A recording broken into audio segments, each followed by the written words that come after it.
Bismillahirrahmanirrahim. Assalamualaikum warahmatullahi wabarakatuh.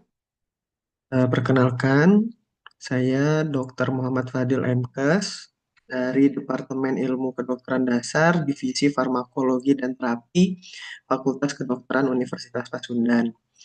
Kali ini saya akan menyampaikan eh, tugas untuk memenuhi sertifikasi dosen, yaitu mata kuliah dari Cardiovascular System dengan topik obat antihipertensi, di mana mata kuliah ini dilangsungkan di semester 5 dengan jumlah SKS 6 SKS.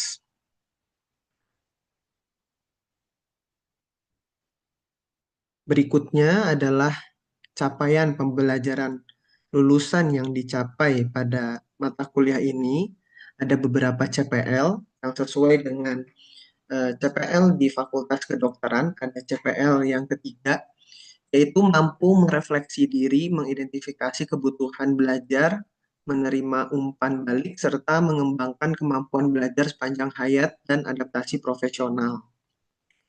Lalu CPL 7 mampu menganalisis masalah kesehatan individu, keluarga, komunitas, dan masyarakat, serta merancang upaya promotif preventif berbasis pemberdayaan masyarakat dengan mempertimbangkan determinan sosial, kesehatan, dan sumber daya lokal.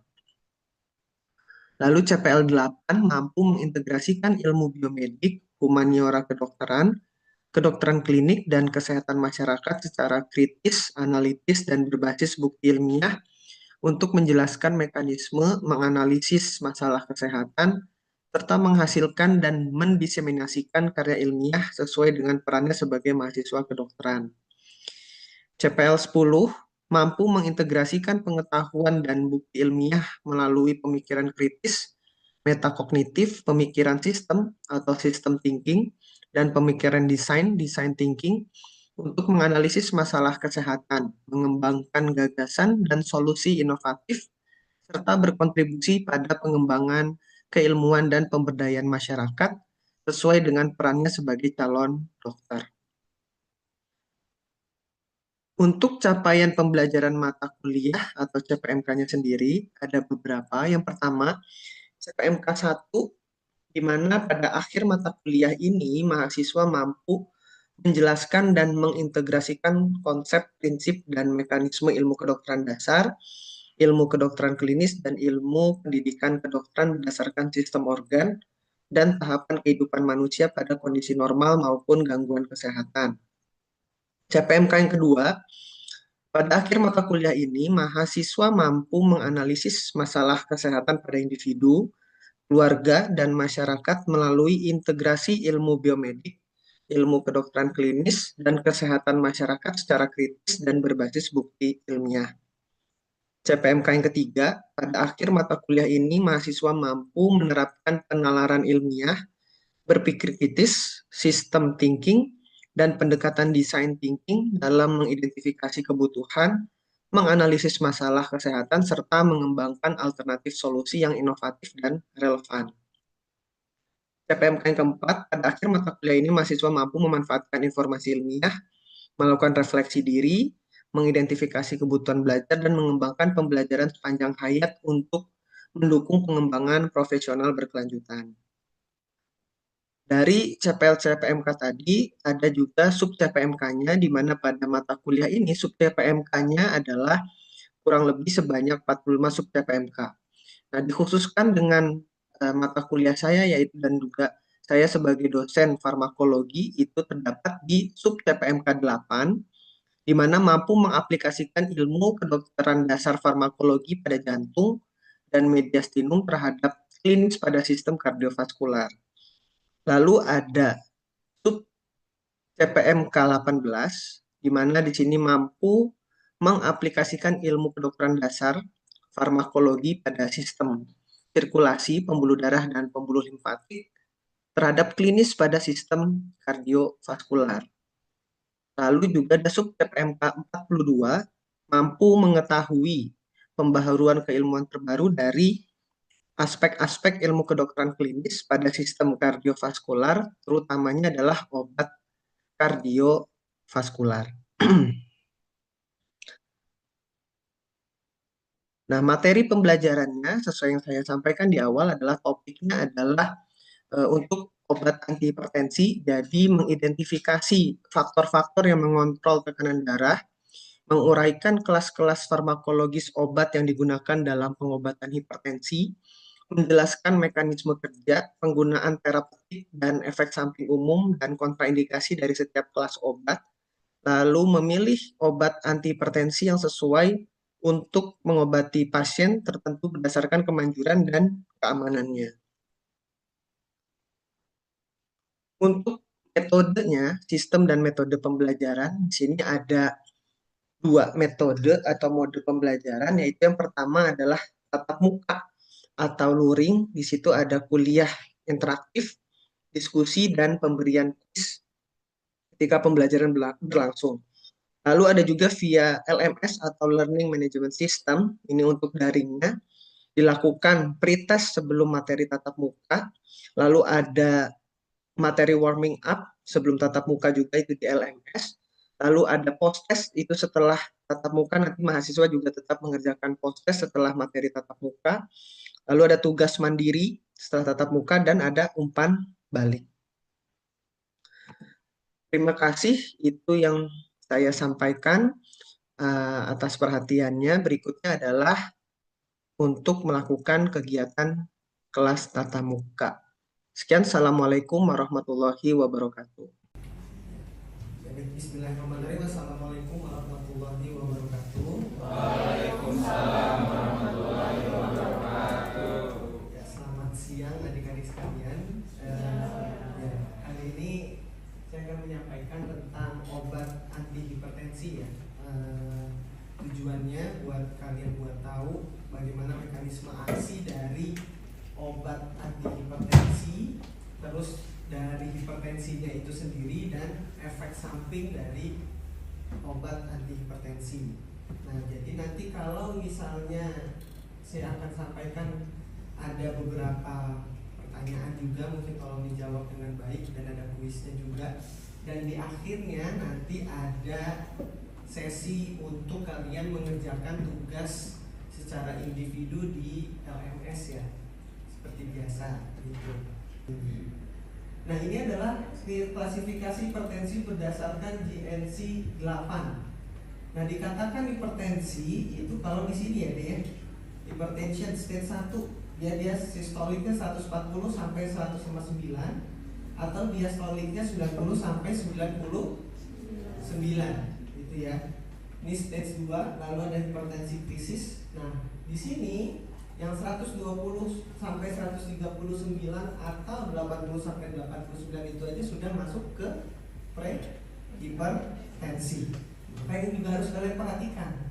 Ya, sebenarnya di algoritmanya ini sudah mulai kita tata laksana gitu ya. Maka nanti kita akan tahu apa aja sih obat-obatan anti hipertensi. Normalnya adalah kurang dari 120 sistolik dan diastoliknya kurang dari 80. Kalau terlalu rendah itu beda lagi, nanti jatuhnya ke hipotensi. Misalnya jauh di bawah 100 gitu ya, nah itu masuknya hipotensi. Nah, ini algoritmanya, perbedaannya GNC 7 dengan GNC 8 ya. Bahwa pada GNC 7 itu dan GNC 8 itu adalah target terapi tekanan darah dan drug of choice awalnya berbeda. Kalau GNC 7 itu DOC awalnya adalah thiazid di sini ya, GNC 7. Maka di GNC 8 itu bisa thiazid, S inhibitor, angiotensin receptor blocker, CA channel blocker gitu. Bisa dipakai langsung semuanya. Gitu ya. Oke, sebelumnya saya mau tanya contoh obat S inhibitor apa? Yang kenceng? Pil. Apa? Captopril. Contoh obat ARB, angiotensin receptor blocker. Valsartan. Contoh CA channel blocker. Coba yang kenceng ini. Apa jawabannya? CA channel blocker.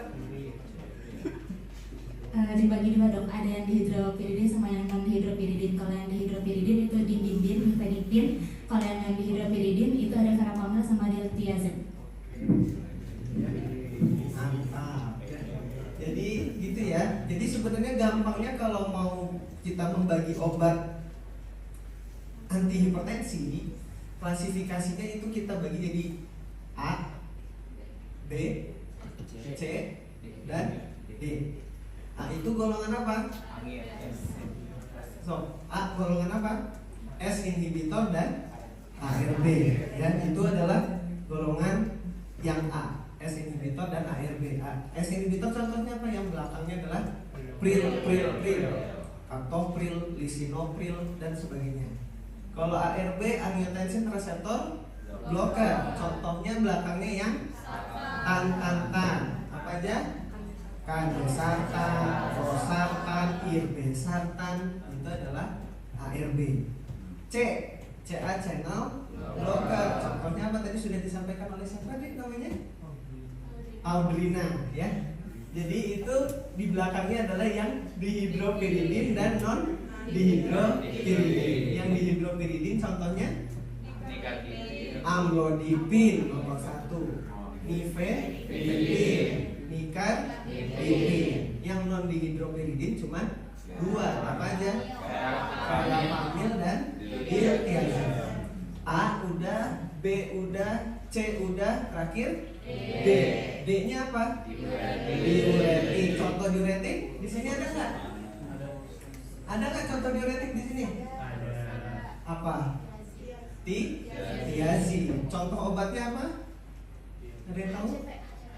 ACT kepanjangan dari apa? Hidroklorotiazid. Ya, pintar ya. Ya itu adalah contoh dari diuretik. Selain hidroklorotiazid, apalagi ada? Grup diuretik itu furosemide, ya. Oke. Nah, paling enggak hafal atau paham itu dulu, ya. Atau nanti baru masuk ke golongan obat yang lain. Ya, kita lanjut ya. Nah, ini ya, klasifikasi dari obat hipertensi tadi. Biar mudah menghafalnya sih saya kayak tadi ya. A, B, C, dan D.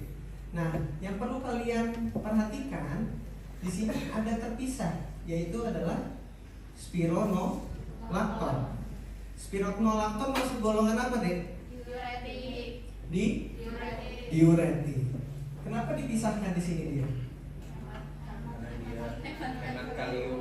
Hemat kalium, dan dia salah satu contoh dari aldosteron antagonis.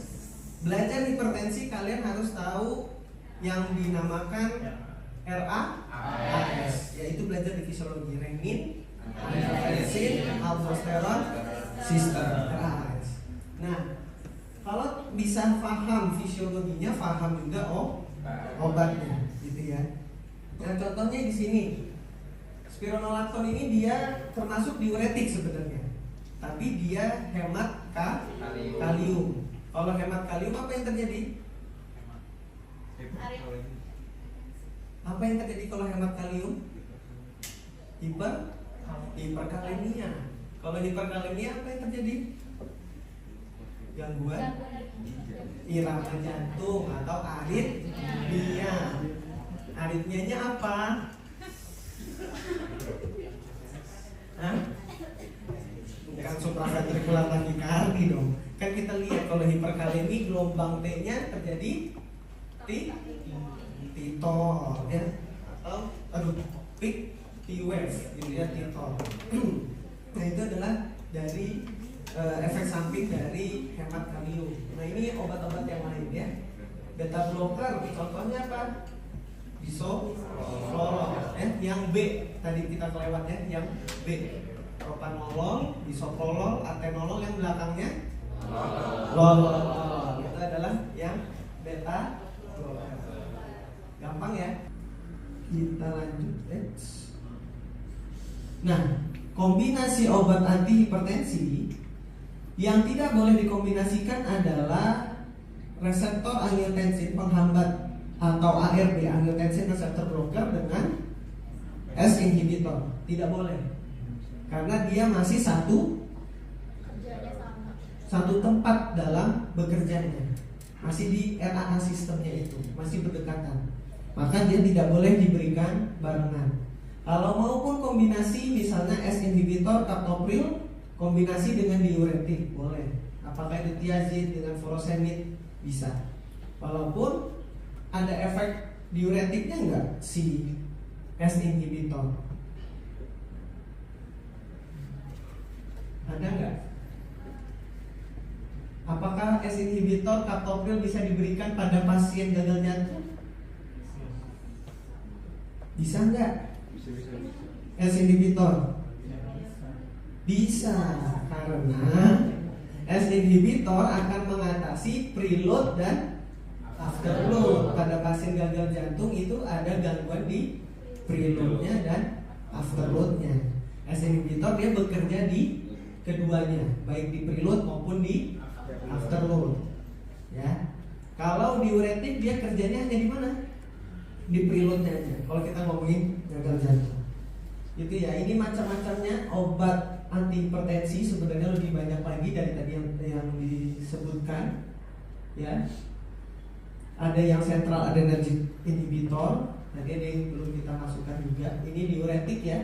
Diuretik yang pertama adalah bekerja meningkatkan ekspresi natrium, air dan klorida sehingga menurunkan volume darah dan cairan ekstra seluler. Contohnya apa? Ada tiazid, lalu ada loop diuretik, lalu ada diuretik hemat kalium. Kalau tiazid tadi contoh obatnya apa? ACT, hidroklorotiazid. Kalau dia loop diuretik, contoh obatnya apa?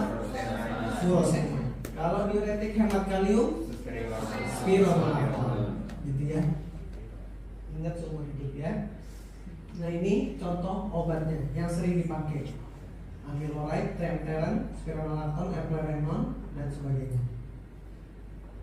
Nah, diuretik dia itu akan mempengaruhi ekspresi natrium, air dan kloridanya jadi meningkat. Akibatnya volume darah dan cairan ekstraselnya menurun. Lalu juga ada penurunan resistensi perifer. Di sini curah jantung menurun, tekanan darah jadi menurun. Curah jantung atau nama lainnya adalah cardiac output (CO), gitu ya. Nah ini adalah golongan tiazid. Indikasinya, kontraindikasi, lalu yang harus kita perhatikan efek samping dan interaksi obat. Pemberiannya boleh diberikan pada ibu hamil, masih golongan B. Maka kalau ibu hamil masih boleh diberikan tiazid, gitu ya. Tapi ada kondisi tertentu jika terjadi hipertensi dalam kehamilan. Ada obat-obat tertentu yang diberikan pada ibu hamil, gitu ya. Ini pasti indikasinya adalah hipertensi ataupun ada edem. Kenapa edem? Jadi indikasi diberikan diuretik. Kenapa? Biar cairannya keluar, biar mengurangi edem, gitu ya. Ya ini nanti kerjanya adalah di distal convoluted tubule dari ginjal, ya. Dosisnya 25 sampai 50 mg per hari, bisa 1 kali sehari. Lalu yang sediaannya tabletnya 25 mg, itu hidroklorotiazid yang generik, ya. Sering dikombinasikan dengan antihipertensi lain. Nah, contoh merek dagang yang kombinasi dengan HCT dan obat lain adalah misalnya valsartan dengan HCT, ya, Kodiofan. Lalu yang sering juga adalah Micardis Plus, ya, telmisartan 40 mg dengan hidroklorotiazid 12,5 mg. Ada juga nih yang sering juga bisoprolol HCT lodos 2,5 mg. Lalu ada indapamid, ini masih sebenarnya golongan dari diuretik. Terus ini yang loop diuretik, dia kerjanya di mana? Kenapa dikatakan dia loop diuretik? Karena dia bekerjanya di loop of Henle daripada ginjal, terutama di ascending loop of Henle. Maka dia disebutnya loop diuretik. Yang paling terkenal adalah furosemide, ya. Dia menghambat nih transport natrium, kalium, dan klorida, ya. Na+, K+, dan Cl-. Nah ini furosemide, ya, dia juga sama. Indikasinya untuk hipertensi, edem, dan edema paru akut. Nanti akut lung udem, pasien-pasien akut lung udem itu juga diberikan furosemide salah satunya, ya. Tapi nggak bisa hanya diberikan satu ampul ya. Biasanya beberapa ampul untuk mengurangi edem paru. Ya, ini dosisnya. Lalu diuretik hemat kalium, contohnya adalah spironolakton ya. Tadi sudah kalian jawab bahwa dia retensi kalium, maka dia itu bisa mengganggu ke jantung kalau terjadi hiperkalemi. Karena dia retensi kalium, kalium ditahan, kalium terlalu berlebih di tubuh kita, itu nanti di EKG jantung akan ada gambaran gelombang T ya, gelombang T-nya akan tinggi ya. Namanya T-tone atau peak T wave. Ya, ini spironolakton juga sama indikasinya. Cuman harus hati-hati dalam pemberian obat ini gitu ya. Berikutnya adalah S inhibitor. S inhibitor semua yang memiliki akhiran pril ya. Jadi kalau yang belakangnya pril ini adalah S inhibitor ya. Captopril yang paling terkenal, enalapril, terus ramipril dan sebagainya. Dia kerjanya di mana? Namanya S inhibitor. S itu apa? S itu kepanjangan dari apa? Siapa namanya deh? Angiotensin converting enzyme. Di mana itu kerjanya?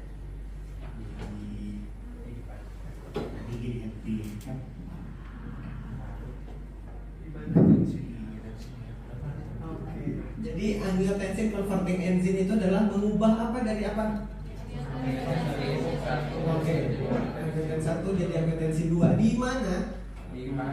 Di paru ya, adanya di paru angiotensin converting enzyme. Maka dia akan mengubah tuh, karena nanti kalau angiotensin itu akan membuat vasokonstriksi dari pembuluh darah gitu ya, banyak dia, maka itu yang harus dihambat. Itu kerjanya si S inhibitor. Nah ini ya, dia angiotensin 1 jadi angiotensin 2 dihambat, jadi kadar angiotensin 2 nya di dalam darah menurun ya. Tetapi ini adalah khasnya, dia akan meningkatkan apa? Konsentrasi dari bradikinin. Kalau bradikinin tinggi di dalam tubuh kita, apa yang terjadi? Efek sampingnya batuk kering ya. Maka ada orang yang biasanya rutin minum obat darah tinggi, misalnya nih, datang ke kalian praktek, terus dia keluhannya batuk, bukan berarti dia ispa. Harus ditanya dulu riwayatnya, jangan-jangan dia konsumsi captopril, karena captopril efek sampingnya batuk, karena dia mengakibatkan apa? Peningkatan bradikinin ya. Bradikinin di sirkulasi itu bisa mengakibatkan batuk. Padahal bradikinin banyak fungsinya, yaitu sebagai vasodilatasi pembuluh darah. Lanjut, kuis ya. Boleh menjawab, silakan. Seorang pria berusia 45 tahun, dibuat ini ya, ditulis di tabnya aja ya, kira-kira 45 tahun baru saja memulai terapi hipertensi dan mengalami batuk kering yang terus menerus. Apa yang paling mungkin menyebabkan efek samping ini? Enalapril, losartan, atau prazosin?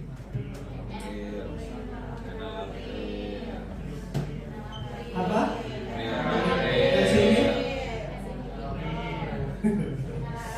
Bikin suara banyak ya. Kenapa bukan losartan? Emang kenapa air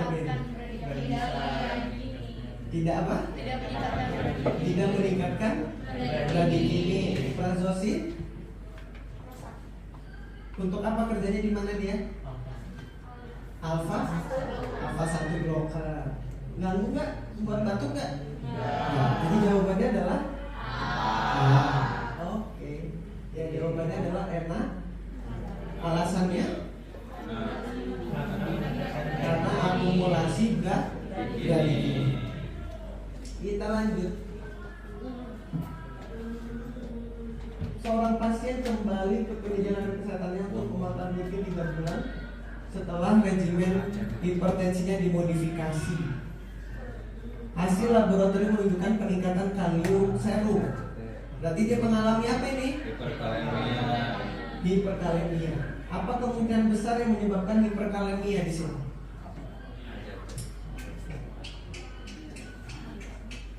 Apa? Adik-adik, coba angkat tangannya dong. Apa jawabannya? Apa jawabannya? Jawabannya? Gak ada. Jawabannya masa? Kenapa losartan? Kenalan namanya?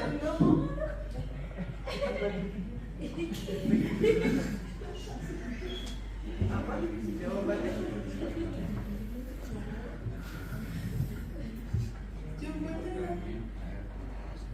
Apa? Jawabannya losartan dong. Kenapa losartan?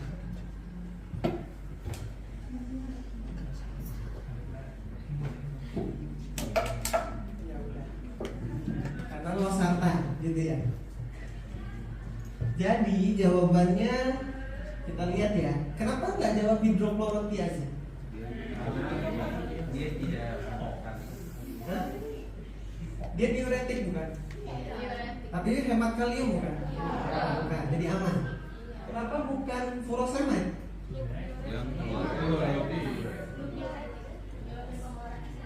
Iya, jadi nggak membuat hiperkalemi. Enggak. Jadi losartan. Kita lihat ya. Iya, betul. Jawabannya adalah losartan. Tapi kenapa losartannya? Aduh, masa begitu? Losartan karena alasannya adalah ARB itu emang menyebabkan hiperkalemi. Kenapa? Sama dengan S inhibitor, gitu ya. Maka kita harus hati-hati ketika memberikan S inhibitor ataupun ARB, gitu ya. Lihat juga kaliumnya. Mereka bisa memberikan efek samping peningkatan kalium. Apalagi kalau kalian berikan spironolakton.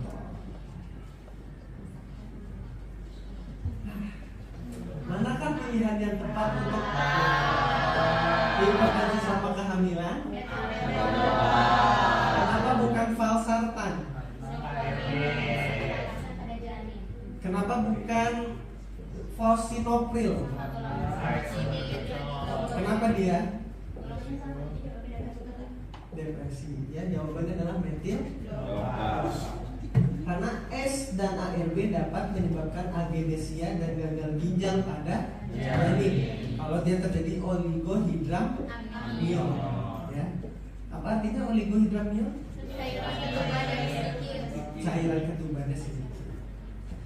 Oke, paling itu yang saya sampaikan ya adik-adik ya. Nanti penugasan akhirnya adalah mengakses LMS ya untuk mengerjakan tugas individunya. Atas perhatiannya saya ucapkan terima kasih. Saya tutup bila taufiq hidayah. Assalamualaikum warahmatullahi wabarakatuh. Waalaikumsalam.